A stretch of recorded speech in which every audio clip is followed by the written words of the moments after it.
दोस्तों, आज हम चर्चा करेंगे कि लंदन का टावर प्रथम विश्व युद्ध से किस प्रकार संबंधित था। इस विषय पर प्रथम विश्व युद्ध में लंदन के टावर ने महत्वपूर्ण भूमिका निभाई थी, जिसे महान युद्ध के रूप में भी जाना जाता है। इस विनाशकारी संघर्ष ने टावर की सैन्य स्टोर, बैरक और जेल के रूप में भूमिका पर फिर से जोर दिया। 4 अगस्त 1914 को ग्रेट ब्रिटेन ने प्रथम विश्व युद्ध में प्रवेश किया था। घोषणा के कुछ ही दिनों के भीतर टावर के पास लंदन शहर में काम करने वाले युवा पुरुषों ने भर्ती होने के आह्वान का जवाब दिया। कुछ लोगों ने दोस्तों या काम के सहयोगियों के साथ स्वयंसेवी ब्रिगेड का गठन किया। शहर की फर्मों के लिए काम करने वाले 1300 पुरुष टावर मोट में लंदन शहर की बटालियन में शामिल हो गए, जहां उन्होंने निष्ठा की शपथ ली।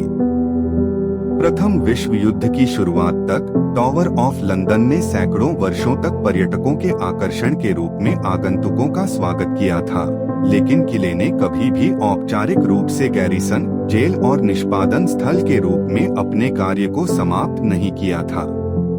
किले ने युद्ध के दौरान तीनों भूमिकाएं सक्रिय रूप से निभाई, भले ही यह आगंतुकों के लिए खुला रहा। देश भर में सशस्त्र बलों को तैनात किया गया था और सैनिकों को तैनाती के लिए टावर ऑफ लंदन में तैनात किया गया था। टावर ऑफ लंदन सैनिकों की भर्ती और प्रशिक्षण के लिए एक स्वाभाविक मिलन स्थल था और युद्ध के दौरान हजारों सैनिक वहां तैनात थे। प्रथम विश्व युद्ध में पहली बार हवाई युद्ध का इस्तेमाल नागरिक आबादी पर किया गया था, क्योंकि जेपेलिन्स और अन्य गुब्बारों ने लंदन और हल जैसे शहरों पर बमबारी की थी। जून 1917 में एक हमले के दौरान युद्ध के इस अभिनव रूप का मुकाबला करने के लिए नई रणनीति विकसित करनी पड़ी। सड़कों की लाइटें मंद कर दी गईं और उच्च स्तरीय खतरे से निपटने के लिए बंदूकें, दुश्मन के विमानों को देखने के लिए जिम्मेदार निगरानीकर्ता, सर्चलाइट और यहां तक कि हवाई जहाज भी तैनात किए गए। टावर ब्रिज, ग्रेशम कॉलेज और कैनन स्ट्रीट स्टेशन पर विमान भेदी बंदूकें लगाई गई थीं। इन्हें रॉयल मरीन, रॉयल आर्टिलरी और रॉयल नेवल वॉलंटियर रिजर्व के सदस्यों द्वारा संचालित किया जाता था। बाद में टावर आर्मरीज के क्यूरेटर चार्ल्स फॉल्केस भी शामिल थे। यह पहली बार था जब नागरिक भी आश्रय के लिए भूमिगत स्टेशनों का उपयोग कर रहे थे, जो द्वितीय विश्व युद्ध में ब्लिट्ज के दौरान होने वाली और अधिक घटनाओं की भविष्यवाणी थी। उन दिनों लंदन में युद्ध की मानसिकता विकसित नहीं हुई थी और शुरुआती छापों के दौरान हर कोई यह देखने के लिए सड़कों पर निकल आया कि क्या हो रहा है। परिणामस्वरूप कई लोग मारे गए। इन सब के बावजूद पूरे युद्ध के दौरान टावर ऑफ लंदन जनता के लिए खुला रहा, जिससे नागरिकों और सैनिकों दोनों को सामान्यता का एहसास हुआ। एक आगंतुक कनाडाई सैनिक और कलाकार विलियम जॉर्ज स्टॉर्म जूनियर थे, जो एक कलाकार के रूप में अपना करियर बनाने के लिए लंदन चले गए थे। 1915 में स्टॉर्म आर्टिस्ट राइफल्स में भर्ती हुए, जो 1860 में चित्रकारों, वास्तुकारों, कवियों, मूर्तिकारों, संगीतकारों और अभिनेताओं के एक समूह द्वारा गठित लंदन रेजिमेंट थी। बाद में उन्हें यॉर्क और लैंकेस्टर रेजिमेंट की एक 5वीं बटालियन में द्वितीय लेफ्टिनेंट के रूप में नियुक्त किया गया। पश्चिमी मोर्चे पर जाने से पहले स्टॉर्म ने टावर ऑफ लंदन और हैम्पटन कोर्ट पैलेस का दौरा किया। इन यात्राओं के दौरान उन्होंने खूबसूरत तेल चित्र बनाए, जिसमें दिखाया गया कि युद्ध के बावजूद लोग कैसे अपने जीवन को जारी रखने की कोशिश करते हैं। दुख की बात है कि 1917 में पासचेंडेल की लड़ाई में स्टॉर्म की मृत्यु हो गई। बायवर्ड टावर की उनकी पेंटिंग युद्ध के दौरान टावर पर आराम और आशा की तलाश करने वाले आगंतुकों के रिकॉर्ड के रूप में जीवित है। युद्ध की घोषणा होते ही दुश्मन के एजेंट ब्रिटेन में घुसने लगे। उनकी कहानियों में सबसे उल्लेखनीय बात यह है कि जासूसी के कामों को अंजाम देने के लिए भेजे जाने से पहले उन्हें बहुत कम प्रशिक्षण दिया गया था। उनमें से कई को आसानी से पकड़ लिया गया। 1915 में लंदन जिले के ब्रिटिश सेना मुख्यालय ने टॉवर कांस्टेबल को पत्र लिखकर सुझाव दिया कि किले में जासूसों को फांसी देने से पूरे देश पर और संभवतः जर्मनी पर भी एक सामान्य जेल की तुलना में अधिक प्रभाव पड़ेगा। 1916 तक टॉवर ऑफ लंदन में फायरिंग दस्ते द्वारा 11 जासूसों को मार दिया गया था। कार्ल हंस लॉडी युद्ध के पहले कैदियों में से एक थे और पहले जासूस थे जिन्हें टॉवर ऑफ लंदन में रखा गया और फांसी दी गई।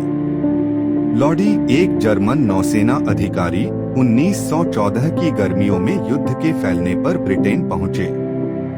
वह देश भर में रणनीतिक स्थानों पर भेजे गए जासूसों के एक नेटवर्क का हिस्सा थे। धारा प्रवाह अंग्रेजी बोलने वाले लॉडी ने खुद को अमेरिकी बताया। एडिनबर्ग के पास रॉयल नेवी बेस रोसिथ में लंगर डाले युद्धपोतों के बेड़े का निरीक्षण करने और उसके बारे में जानकारी इकट्ठा करने के आदेश के तहत वह स्कॉटलैंड पहुंचा। लॉडी ने माना कि उन्हें असहज महसूस हुआ और कहा कि वे उस तरह के काम के लिए उपयुक्त व्यक्ति नहीं हैं। युद्ध शुरू होने से पहले हैम्बर्ग अमेरिका शिपिंग लाइन पर पर्यटकों को ले जाने के अपने काम के कारण वे अंतर्राष्ट्रीय स्तर पर कई लोगों के बीच जाने जाते थे। औपचारिक प्रशिक्षण न होने के कारण लॉडी जासूसी के जीवन के लिए तैयार नहीं था और MI5 ने जल्दी ही उसकी असली पहचान उजागर कर दी।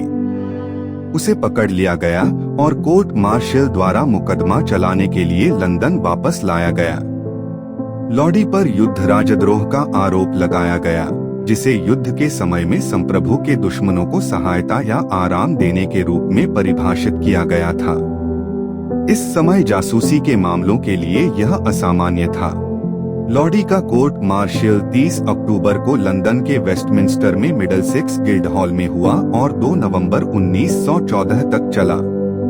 उनके मुकदमे के दौरान यह कहा गया कि लॉडी एक खतरनाक जासूस की तुलना में एक क्लर्क की तरह अधिक दिखते थे। जब अदालत ने पूछा, तुम्हें इंग्लैंड किसने भेजा, तो लॉडी हिचकिचाया गया। उसने अपनी इज्जत की कसम खाई थी और यह बताने से इनकार कर दिया था कि उसे किसने भेजा था।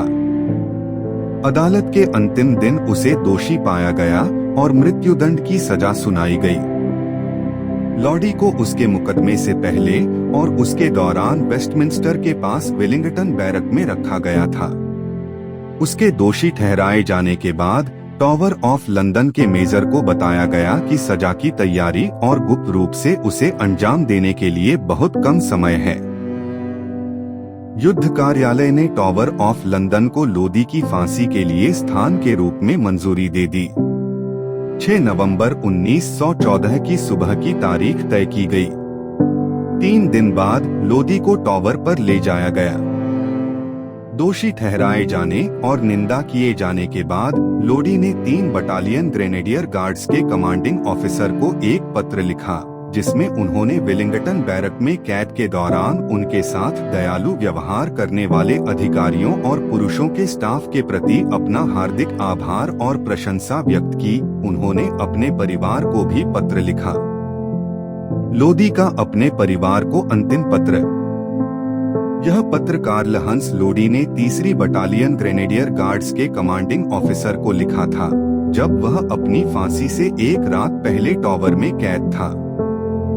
लोदी की फांसी की सुबह जब एक अधिकारी उसे उसकी कोठरी से बाहर ले जा रहा था, तो उसने पूछा, मुझे लगता है कि तुम एक जर्मन जासूस से हाथ नहीं मिलाओगे। अधिकारी ने जवाब दिया, नहीं, लेकिन मैं एक बहादुर आदमी से हाथ मिलाऊंगा। टॉवर चैपलिन ने अंतिम संस्कार की रस्म पढ़ी और शांत और संयमित लोदी को टॉवर से होते हुए ले गए। सशस्त्र अनुरक्षक और गार्ड, जिन्हें उसकी सजा को अंजाम देना था, उसके पीछे पीछे चल रहे थे। 1939 में प्रकाशित अपने संस्मरण 60 ईयर्स इन यूनिफॉर्म में योमन जेलर जॉन फ्रेजर ने लॉडी की फांसी से पहले के अंतिम क्षणों को याद किया है। चैपलिन ने घबराहट में बाईं ओर मुड़ने का प्रयास किया, जो गलत रास्ता था। तुरंत लोडी ने एक तेज कदम आगे बढ़ाया। चैपलिन का दाहिना हाथ पकड़ा और एक विनम्र और दयालु मुस्कान के साथ उसे धीरे से दाईं ओर सही रास्ता की ओर निर्देशित किया। कुछ ही क्षणों बाद जुलूस भयावह शेड के द्वार से गायब हो गया और उसके कुछ ही देर बाद एक गोली की धीमी आवाज आई। 37 वर्ष के कार्ल लोडी को 6 नवंबर 1914 की सुबह टावर ऑफ लंदन के मिनिएचर राइफल रेंज में फांसी दे दी गई। लोदी की फांसी के बाद उसी दिन टावर ने आगंतुकों के लिए अपने दरवाजे खोल दिए। अपने मुकदमे के दौरान लोदी ने एक दोस्त को लिखा था कि उसका शरीर इस पुराने टावर के नीचे कंक्रीट में रखा जाएगा। वास्तव में लोदी को प्लाइस्टो में ईस्ट लंदन कब्रिस्तान में एक अचहनित आम कब्र में दफनाया गया था। कुछ समय बाद युद्ध कब्र आयोग ने लोडी की कब्र पर एक लकड़ी का क्रॉस बनाया और उसके परिवार ने एक सफेद हेडस्टोन लगाया। युद्ध के दौरान बमबारी से हेडस्टोन नष्ट हो गया था, लेकिन 1974 में उसके रिश्तेदारों ने इसे बदल दिया। युद्ध कब्र आयोग और जर्मन दूतावास ने कब्रिस्तान में दफनाए गए जर्मन नागरिकों के लिए एक स्मारक बनाया, जिसमें टावर पर मारे गए अन्य जासूस भी शामिल थे। एक छोटा सा पत्थर उनके विश्राम स्थल को चिन्हित करता है। लोदी की फांसी के बाद 1915 से 1916 तक 10 जासूस टावर पर थे। ये जासूस विभिन्न देशों के थे, जिनमें जर्मन, स्वीडिश, उरुग्वे और ब्राजील के लोग शामिल थे। जासूस थे कार्ल फ्रेडरिक मुलर, 23 जून 1915 को फांसी दी गई। हैके पेट्रस मारिनस जानसेन और विलेम जोहान्स रूस, 30 जुलाई 1915 को फांसी दी गई। अर्नस्ट वाल्डेमर मेलिन, 10 सितंबर 1915 को फांसी दी गई। ऑगस्टो अल्फ्रेडो रोगेन, 17 सितंबर 1915 को फांसी दी गई। फर्नांडो बुशमैन, 19 अक्टूबर 1915 को फांसी दी गई। जॉर्ज ट्रॉगोट ब्रिको, 26 अक्टूबर 1915 को फांसी दी गई। इरविन गायरीज, 27 अक्टूबर 1915 को फांसी दी गई। अल्बर्ट मेयर, 2 दिसंबर 1915 को फांसी दी गई। लुडोविको हर्विट्स वाइजेंडर, 11 अप्रैल 1916 को फांसी दी गई। 2014 में टावर ऑफ लंदन ने प्रथम विश्व युद्ध के छिड़ने की शताब्दी को स्मरणीय कला स्थापना blood swept lands and seas of red के साथ मनाया, जिसमें हजारों सिरेमिक पोपियों से खाई भरी हुई थी। टावर के अंदर 1914 से 1916 के बीच और बाद में 1941 में द्वितीय विश्व युद्ध के दौरान मारे गए जासूसों की याद में एक पैनल स्थापित किया गया था, जिसे मार्टिन टावर और कांस्टेबल टावर के बीच की दीवारों पर स्थापित किया गया था, जहां एक समय राइफल रेंज हुआ करती थी। 2018 में टावर एक बार फिर स्मरणोत्सव का स्थल बन गया, जिसमें बियॉन्ड द डीपनिंग शैडो के साथ प्रथम विश्व युद्ध की समाप्ति के 100 वर्ष पूरे होने का जश्न मनाया गया। रात में खाई में मोमबत्ती जलाने की रस्म योमन वार्डर्स द्वारा निभाई जाती थी। इससे स्मृति के प्रतीक के रूप में टावर से निकलने वाली रोशनी का एक चक्र बन जाता था।